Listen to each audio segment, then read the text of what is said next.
Hey guys, Dr. Mike Israel here for Renaissance Periodization and Juggernaut Training Systems. I'm going to talk to you about how to get a hypertrophied large chest.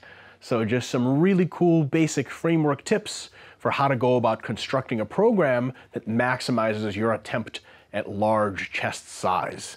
Right? Very, very mythical, sought after sort of muscle group. We've got some really good tips because on the one hand, while a lot of individuals attempt to get large chests, not a lot of people succeed, and there are a lot of bumps in the road, a lot of sort of misinformation and problems people run into. Now, we're going to get just a couple of really good tips for you guys here. For more in-depth information, we have a whole article series for you that you can link right into from this video that really breaks this down step by step. So let's get going. First, what is the minimum volume that you have to do to at least maintain your chest size? Why is this important? Well, if you want to take a break from chest training, let your muscles resensitize to try to get bigger later, which is a good idea every now and again, we don't know what the minimum amount of work is that we don't end up doing way too much stuff and not letting our muscles resensitize. Generally speaking, about 8 sets a week for chest. What does that mean? Do 4 sets of bench press on Monday, 4 sets of incline press on Thursday, and you can do that as long as you're training very hard for weeks on end and not lose any chest size. So when you do need to back away from chest training, let's say that you've burned it out for too long, too much volume, your chest isn't responsive anymore, going down to only 8 sets of chest a week, maybe prioritizing other things is a good idea every now and again. Now, what's the smallest amount of volume for most people, and remember these are just average values, average figures, that will get the chest to grow? Well, usually 10 or more sets a week. So if you've got a program you designed that's 6 sets of chest a week that are hard, it's probably not going to result in much or any muscle growth at all. But more than 10 sets a week or 10 sets or more is a good start at which to begin your mesocycle volume. The MRV, or max cardio volume, generally speaking around 20 to 22 sets per week for most individuals. Most individuals won't be able to sustainably handle over 20 sets of chest per week and actually make gains. It'll be just at where you can recover or even more so for most individuals. So what does that mean? That means the maximum adaptive volume is somewhere in between those two ranges, 12 to 20 sets a week, which really means that if you start your mesocycle at about 10 to 12 sets per week of chest and slowly over the weeks add sets to build up to about 20 sets of chest per week on average. Those figures can go by 2 to 4 sets depending on your particular genetics and situation. If you go from about 10 to about 20 sets of chest per week, adding sets throughout the week, deloading and then repeating, that's where most of the growth will happen. So if you look at your chest program that you wanted to run now, if it's like 5 sets of chest per week, it's probably not going to get you your biggest. If it's more than 25 sets per chest per week, you probably won't be able to recover from that. Anywhere between 12 and 20 is a really, really good first step. As far as training frequency, how often do you train your chest? If you're training your chest hard for it to grow, overloading sets, probably 3 times a week is the most individuals can handle. I've seen 4 times a week chest training pan out for some individuals. For most people, the chest is a fairly complex, large muscle that takes a lot of damage. Usually 4 is a bit too much. 3 actual overloading workouts per week is good. For individuals that are very large, very strong chests, when you're benching over 400, something like that, you can be as low as 1.5 overloading chest workouts per week. What the hell is a half workout? Well, that's basically you have one big main overloading chest workout. Later in the week, you have a workout that hits chest to some extent, maybe with 4 to 6 total sets, maybe after triceps or after shoulders. Those aren't super overloading sets, but they let the chest hang in there from a back burner. They help with more recovery, maybe a little bit more growth. That way you have a big workout at the beginning of the week, small workout later, and you repeat every week like that. Now that's only if you have a huge chest. Most individuals will benefit from 2 to 3 overloading chest sessions per week. Intensity. From my personal experience in working with lots and lots of clients and programming for lots of individuals, high reps, super high reps generally don't work that well for chest.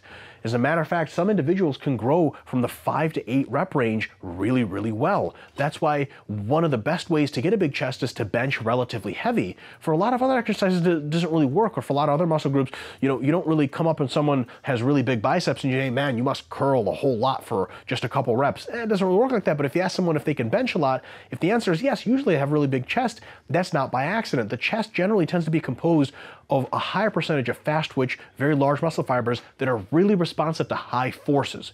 The most I generally tend to program or tend to see that working is sets of 12. After 12, sets of 15, 18, and things like that, you'll get a pretty good burn, but not much of a pump.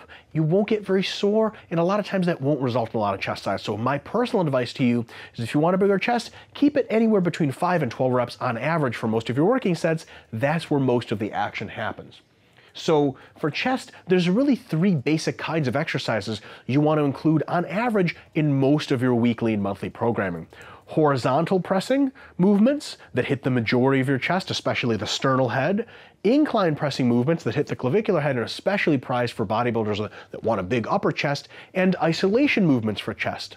Anytime you program, most times you program for the chest, you want at least one kind or several kinds of horizontal moves per week, at least one kind of incline move, and at least an isolation move. Now, do you have to do all 3 of them evenly? Absolutely not. You can go an entire month or a mesocycle where you do mostly horizontal pressing, just a little bit of isolation work, just a little incline work. You can go another month where it's a lot of isolation work, just a bit of compound work, and yet another month where it's a lot of incline work and just a bit of the other 2. And anyway, but most weeks should have all 3 elements of that program to some extent.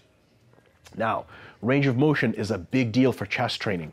If you want to make it really hard on yourself, you can do the half dumbbell pressers or something like that. You can get a spotter to lift half the weight for you and not get a stretch, not get a good contraction, and actually increase your risk of injury. If you want a really, really big chest, you got to throw the ego out the door. Now, does that mean you lift light? No way.